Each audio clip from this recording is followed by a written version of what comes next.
মান্না এবং সালওয়া নামক খাবারের ব্যবস্থা করে দিয়েছিলেন।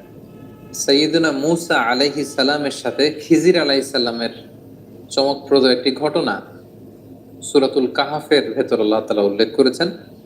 ঘটনাটির সূচনাটি ছিল এমন, বনী ইসরায়েলের মাঝে বসে তিনি মূসা আলাইহিস সালাম বক্তব্য রাখছিলেন। একজন জিজ্ঞেস করলো যে পৃথিবীতে সবচেয়ে জ্ঞানী ব্যক্তি কে? মূসা আলাইহিস সালাম বললেন, আমি।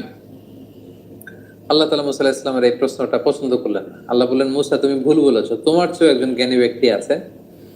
তুমি মাজমাউল বাহরাইন, দুই সাগরের মিলনস্থলে যাও, সেখানে গেলে পাবে। মূসা আলাইহিস সালাম ইউশা ইবনে নুনকে নিয়ে, ওনার ভাগিনাকে নিয়ে সেখানে গেলেন।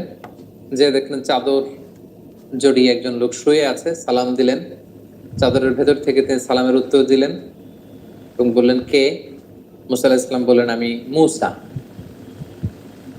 ভেতরের লোকটি বলল, বনী ইসরায়েলের নবী মূসা? মূসা আলাইহিস সালাম বললেন, হ্যাঁ। তারপর তিনি চাদর সরালেন, মূসা আলাইহিস সালাম ওনার সাথে কথা বললেন এবং মূসা আলাইহিস সালাম বললেন যে আমি শুনেছি আপনি অনেক জ্ঞানী, আমি আপনার কাছ থেকে কিছু জ্ঞান আহরণ করতে চাই। খিজির আলাইহিস সালাম বললেন যে না, আমাকে আল্লাহ তাআলা যেই জ্ঞান দিয়েছে সেটা রিসিভ করার ধৈর্য আপনার নেই, আপনি পারবেন না, আপনি ফিরে যান। মূসা আলাইহিস সালাম ওনাকে অনেক জোর করলেন।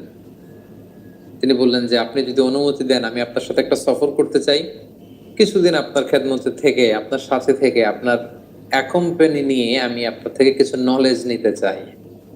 কিন্তু খিজির আলাইহিস সালাম বরাবর, এটা আপনি পারবেন না, কারণ ইন্নাকা লান তাস্তাতিআ মাইয়া সাবরা, ওই ধৈর্য, ওই প্যাশনেন্স আপনার মধ্যে নেই, আপনি পারবেন না। মূসা আলাইহিস সালামের জোরাজুরিতে তিনি রাজি হলেন। তখন বললেন যে ঠিক আছে, শর্ত হচ্ছে আমার সাথে চলতে ফিরতে